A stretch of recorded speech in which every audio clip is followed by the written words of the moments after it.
so glad to have Marcel Heijnen and Humphrey Martina to help us explore the topic of cross-cultural servant leadership. Marcel, our presenter today, is an experienced strategic leader with international high-tech markets. Marcel brings with him a global perspective to driving revenue growth. Marcel has a history of successfully navigating diverse cross-cultural landscapes, and he has built solid international sales teams and strategic partnerships that consistently exceeded targets. Today we're so proud to have Humphrey as our reflector.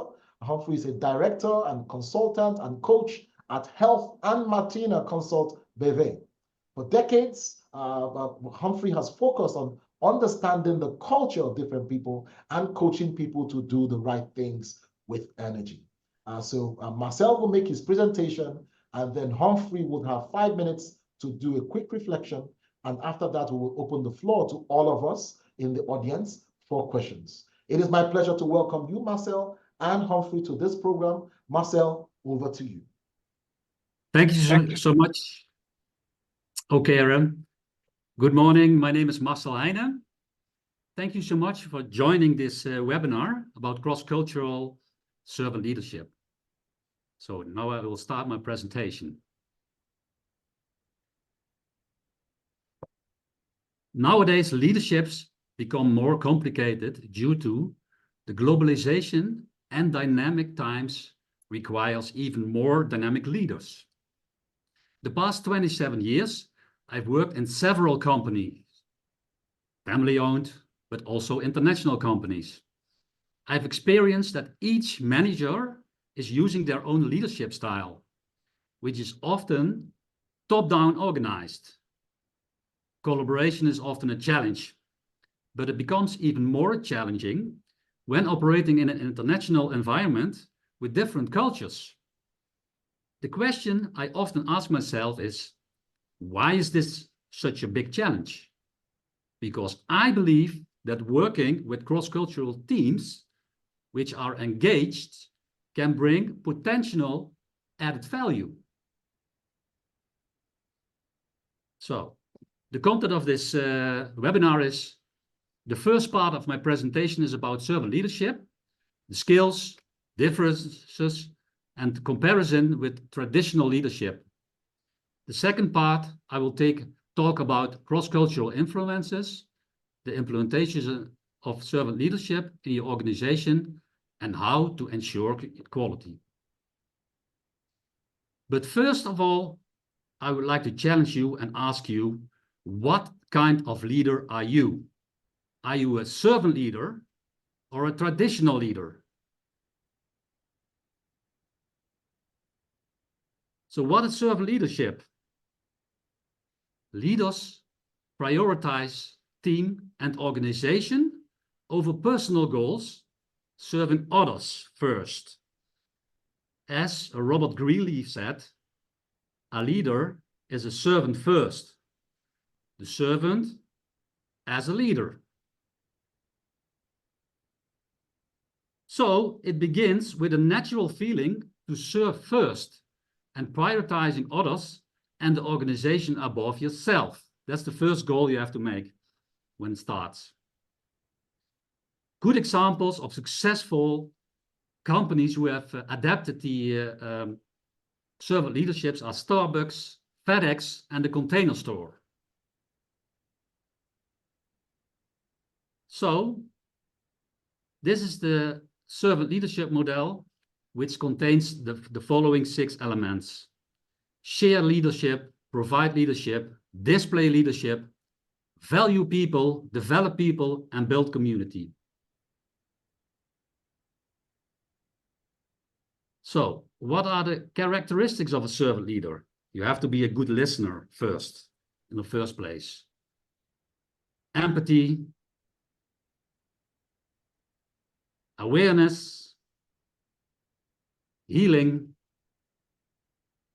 persuasion, foresight, stewardship,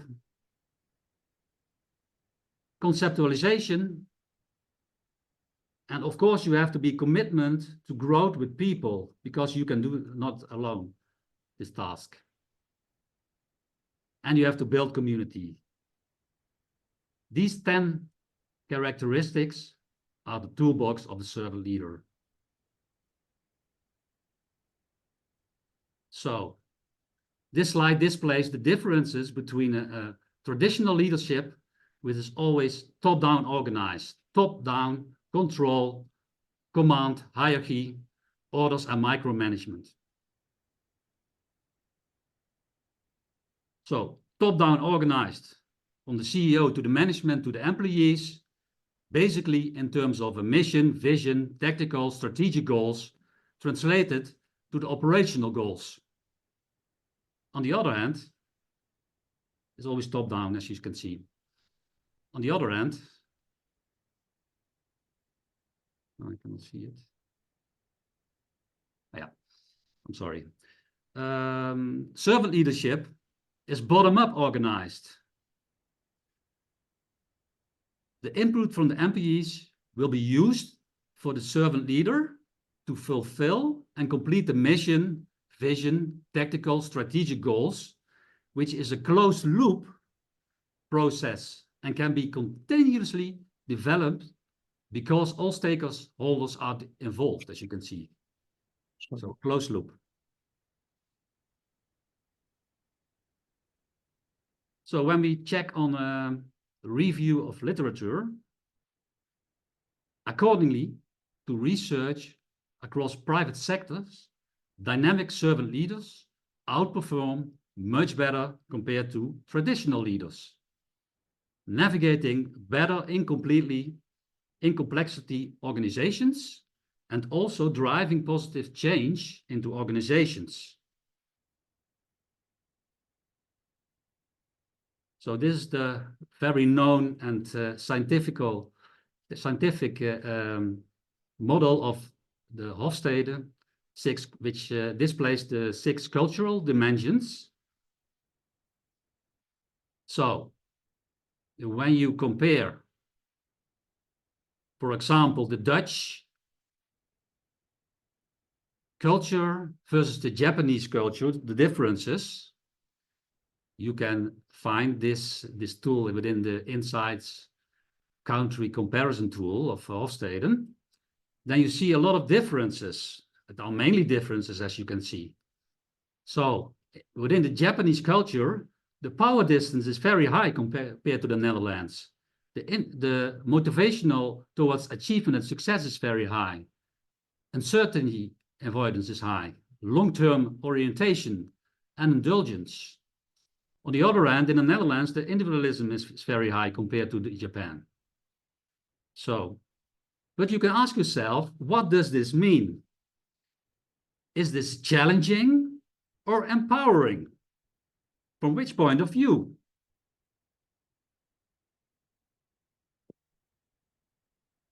But scientific research has revealed that cross-cultural teams has a better performance in problem solving, are even more creative because they have different perspectives and empathizes about conformity.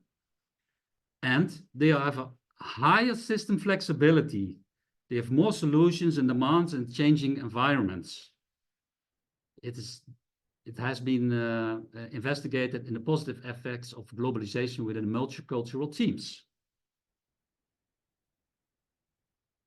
So then I come to my next slide. With the Dennison model, you can analyze and improve the culture. This model is based on 4 domains. It's about adaptability, mission, consistency, and involvement. So,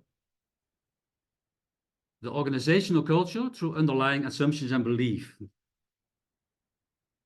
influencing how employees behave,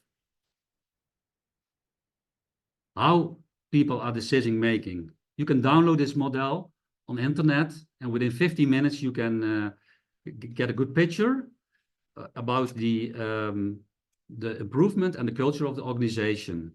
It's a model you can use. Of course, there are more models, but this is a very handy model to use. and tackle challenges, of course.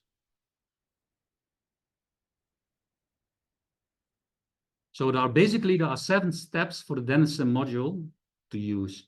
First, you have to do the cultural analysis, cultural change, leadership development, merger and acquisition, performance evaluation, team composition, and talent management. These are the 7 steps because it's of this model. But the last question is, how can a servant leader, how can they assurance the quality of the leadership? So what is their cockpit? They have to take care for 3 dimensions: the personal goals, the organizational goals, and the environmental goals. It's really important to look after this, because this is the quality of a servant leader, how it is defined. So then I come to my next slide. It's the summary of my presentation about cross-cultural servant leadership. So we discussed servant leadership. What is a servant leader? A servant leader is a servant first and prioritizing teams and organization. It's always bottom-up approach instead of top-down approach. The Hofstede comparison tool, you can comparison Japan versus the Netherlands, for example, and you see a lot of differences, but the question is it challenging or empowerment? But it has been proven that cross-cultural team improves decision maker, has a higher creativity and higher system flexibility. With the Denison model, you can measure critical threads of cultural leadership. It starts with 4 dimensions: mission, involvement, adaptability, and consistency. You can download this model on the internet and use this for your team. It takes 15 minutes approximately.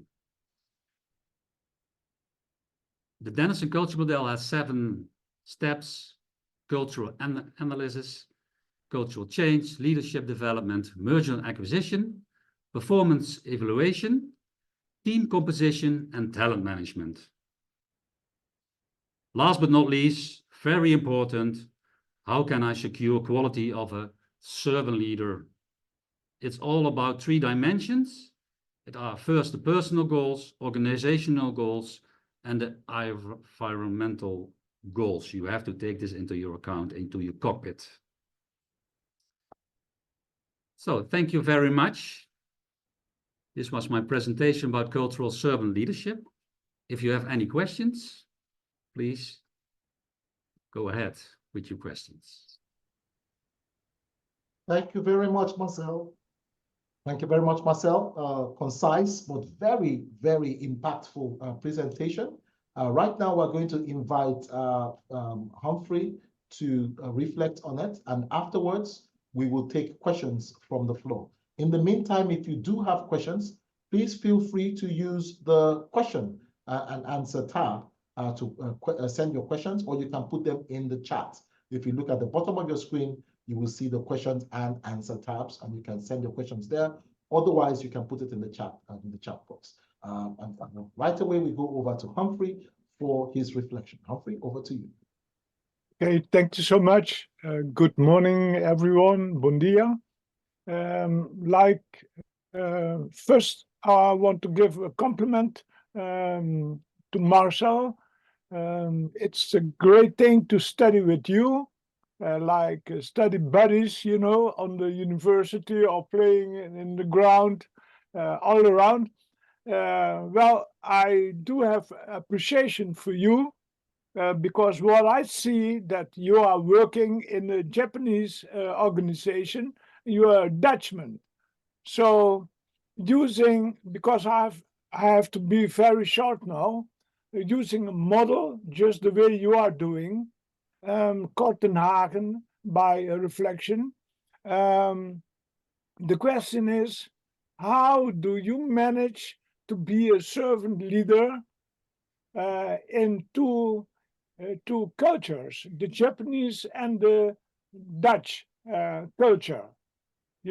So I repeated, the reflection is, how do you manage to be a good servant leader in this culture? Because it's tremendous what you are doing, and you can survive. So tell me, please, or tell us, how do you manage to do that? Thank you for your question, Humphrey. Thank you so much, because it's all about organize teams and start with your own team and adapt this. And it's always complementary. So you can see the differences, but that's so easy to see a lot of differences between culture, but the comparison is much easier to adapt. And then you will experience that 1 + 1 is 3, because different cultures gives more solutions and adaptability to provide more solutions. And as we say, the Dutchmen are good in concepts and the Japanese are good in details. So it's complementary. Yeah. Okay. Thank you very much. But I also believe in your guts, your power too, and you believe to go straight on and to resolve the problems. So thank you very much for showing how you do that. You're welcome, Humphrey. Okay. Thank you very much, Humphrey. Appreciate it. Again, another quick and concise reflection. And that gives us, of course, a lot of room for questions. And I see questions are already coming in. Marcel, please, could you stop sharing your presentation? Thank you. So that we can have, yes, you have to stop sharing. Yes. Yes, thank you. Great. Now, we have 1 or 2 questions. Thank you. We have 1 or 2 questions. I have a question from Lee Hingma. Is bottom-up realistic? Leaders are ultimately responsible for the final decision. Should it not be the leaders and our people working side by side instead? Is it really possible to be bottom-up, is she's asking. Marcel? Yes, that is possible. It's no problem, because you have to start, because the mission, vision, strategy is always defined by the management, but by the CEO. That's of course the direction of the company, which they have to follow for the future plans and the roadmap and so on. So, but the information of the floor staff and also the middle management and so on, the employees, can be integrated by the servant leader to improve the strategy of the company, of the CEO, and that makes it a closed loop. So often that there's a big gap between the high up top management and the employees and the ideas and so on, and the strategy, so, and also operational strategy. So there is no connection then, and then yeah, it's hard to be successful in an organization. I often see that. Thank you very much. And we have another question from Agnes Dube. Agnes is asking, is servant leadership the same as leading by example, or is it limited to providing a workable environment for the team? Is it the same thing as leading by example, or just providing an environment, a workable environment for the team? Leading by example is in general the same, I think, but not. I think the closed loop is missing to from the servant leader, which has to adapt all the ideas and all the strategy from bottom up, and they have to integrate it into the top management. So this part is missing, I think, from which is also integrated in servant leadership strategy. So you need a lot of skills to perform this kind of leadership. It's not easy. Thank you. Humphrey, I also want to hear from you. What do you think? Servant leadership, leading by example, creating an environment for people, workable environment for the team. What are your thoughts on this? Yeah. The point is that what Marcel told because we are a team. So I can't say anything else than what Marcel said. And he just put a good investigation. But the point is, you know, and also coming from Curaçao, South American, Latin, living here in Netherlands, I think one of the most important things is keep watching, you know, use your competences, your skills to check around what's going on. And then in, you know, the other place is that you can put the things in your head, but what's going on? And that's one of the most important questions. And so try to join your way of living experience with other people and the goal of the organization too. So I think calibration is one of the most important things to work on it. Thank you so much. Marcel and Humphrey, you've done so well, because I think today we have more questions than I've ever seen before on our meeting. I have another question, and this one is directed at you directly, Marcel, and this is from you. Nairop, Nairop, and I think he's asking the question. He says, Marcel, can you mention one or two examples of role models in cross-cultural leaders in business? And he's already asking, will Elon Musk be on that list for you? Oh, it's a hard question. Maybe you have to raise up a course for this, for this topic in the future at BSN. Okay. There's so many questions. Yeah, maybe, yeah. I think Elon Musk is a good example, I think, because he was always sleeping in the factory, and in times he would like to raise up his successful Tesla production of the Tesla models. Yeah? So it is a good example, I think, yeah. But yeah, it's good. Yeah. Thank you, Marcel. Mr. Okay, can I put a question also to Annette, yes, the president of this the business school? Because in my opinion, she has a lot of experience too with this topic. Yes, Annette. Annette, like a president, what do you think about this? I think it is most important that we put ourselves and our own objectives aside and let other people grow in a company. Because the funny thing is, by doing that, you see other people grow, and if you reflect upon that, you know where your own growth is lying as well. So that, I think, is the beauty of being really a servant leader. Oh, tremendous. Thank you very much, Annette. Thank you very much. And I have another question from Peter Kuti. Peter Kuti asks, taking bottom-up approach, he's saying most times people tend to respect and believe more those people who lord over them than those who are close to you and liberal. So how do you manage such people who want to be lorded over? How do you manage them?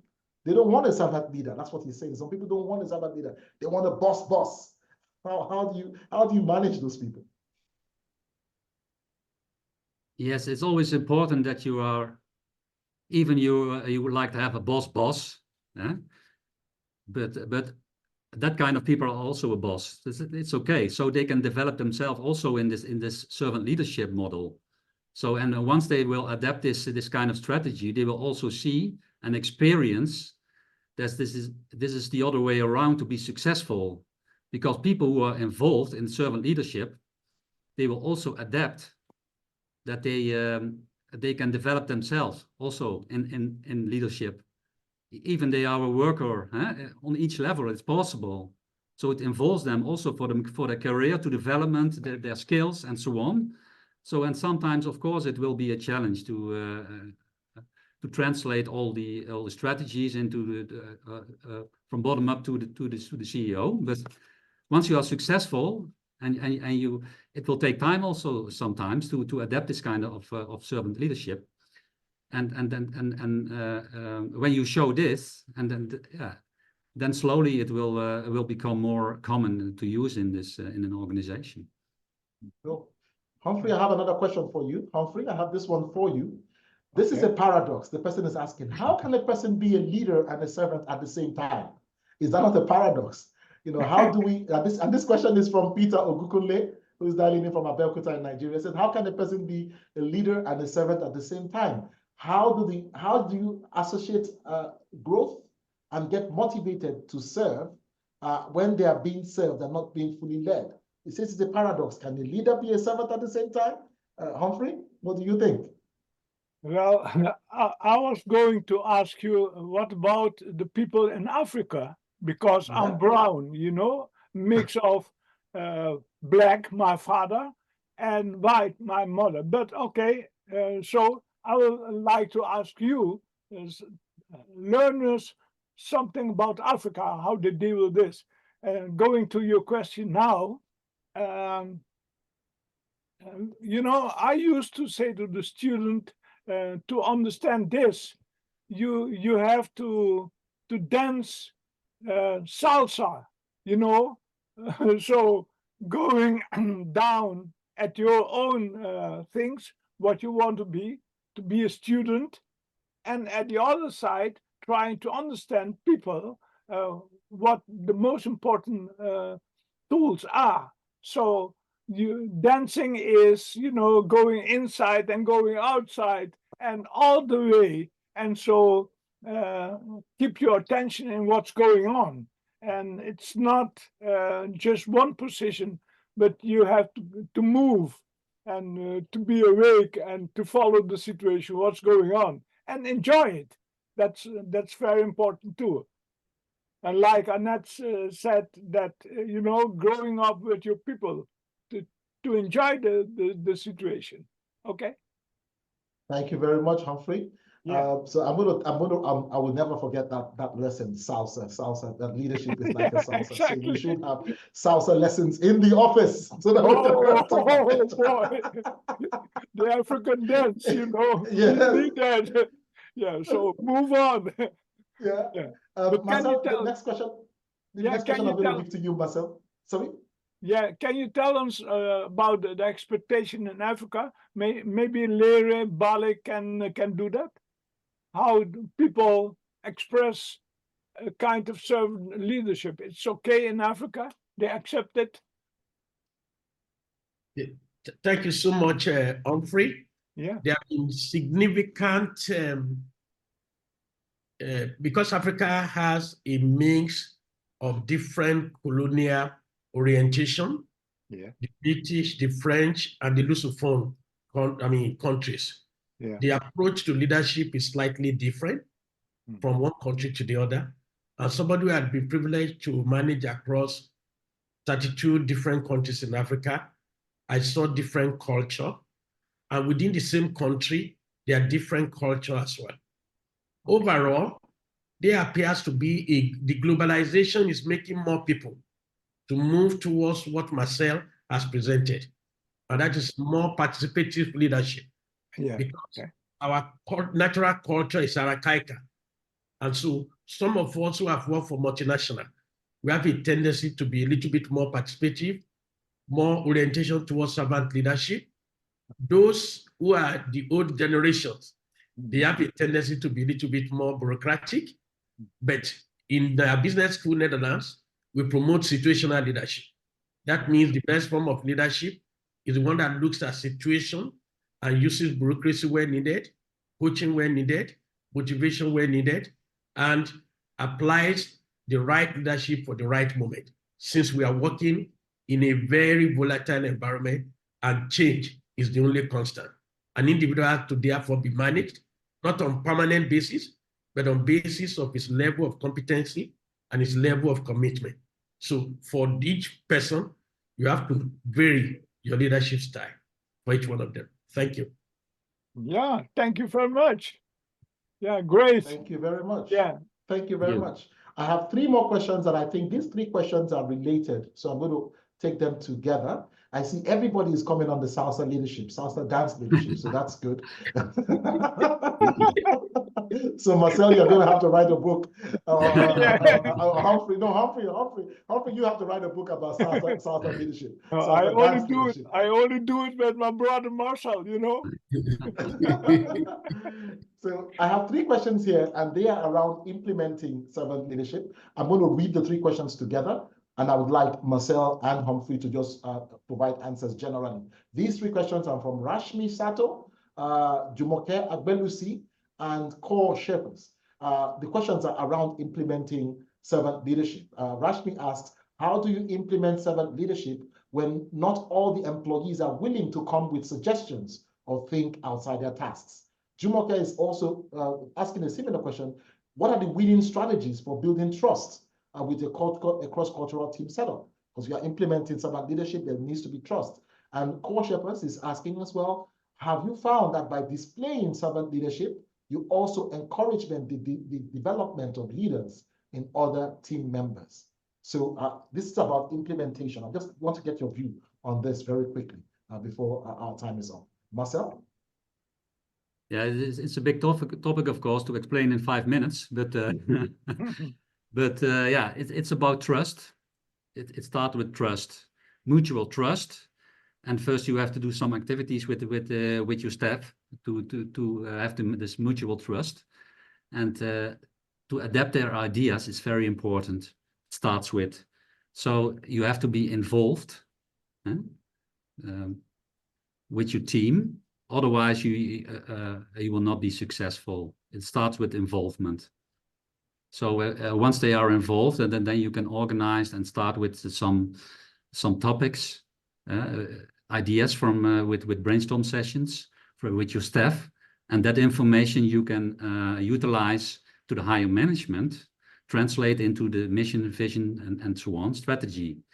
So it starts small. Not with a big case, but with a small case, with some ideas from your staff, and to adapt that and translate it into the CEO strategy. That's my advice. Well, I would like to adjust to it. The point is starting with belief, you know, that you want to approach that you want to reach that. And like Larry said, leren balen. It has to do with change too, you know, understand it, the phase of where you are. You have to understand your people. You can force them, you know, by leadership, servant leadership, but we all have to understand that it's something to help us all together. And then the other point is using plan, do, check, act, you know, by increasing this quality of the behavior of people. It's very interesting, and people would like to carry this responsibility because a servant is not you are the boss or you are the guy who is doing, or the woman who is doing that, but we all want to do it together. Okay. Thank you so much. It's about collaboration. It starts with collaboration. Huh? Yes. Thank you so much. We've heard a lot of interesting things today, building trust, determining to change, collaboration, and of course, salsa. We heard about salsa in leadership. I see comments from Hans by Britain. Hans by Britain said, what a great metaphor, the salsa lessons at servant leadership. And Lee Kingma, our dear Lee Kingma in South Africa, says, salsa dance, wonderful leadership metaphor. Sometimes lead, sometimes following, sometimes in the flow, not stepping on toes and having fun. This is amazing. Nice summary. This is amazing. Yes, we really thank you for joining. This is Good Morning BSN. Next week, we shall be discussing again about culture. How lucky am I from the Culture Factor Hofstede Insights that we're talking about culture again next week, and I will be here again next week. We're talking about cultural alignments, the role of leaders in shaping company culture. And we'll be having a presentation by Uchechi Abu, and we will have reflections from Yinka Folami. Again, we're talking about cultural alignment, the role of leaders in shaping company culture. Make it a date with us next week. But before we wrap up, we want to thank everybody who has been in the audience today. Thank you so much for making today an excellent session. Thank you for your contributions and your questions. We really appreciate you. And of course, we want to thank Marcel for a wonderful presentation. Thank you so much. Thank you. A round of applause for him. Thank you also so much, everybody. Yeah. Thank you. And Marcel. we also thank Humphrey as well for his amazing reflections and insights as well. We thank you all for our panelists and the audience, your participation, your questions, really appreciate it. Team BSN, thank you so much for making this happen. Our corporate partners, the Culture Factor Group, Chint Global, we want to thank you all so much. We look forward to seeing everybody again next week. And let's have another high attendance as we did today. Until next week, my name is Oke Okere from BSN and from the Culture Factor Group. It is bye-bye for now. Thank you very much. Yes.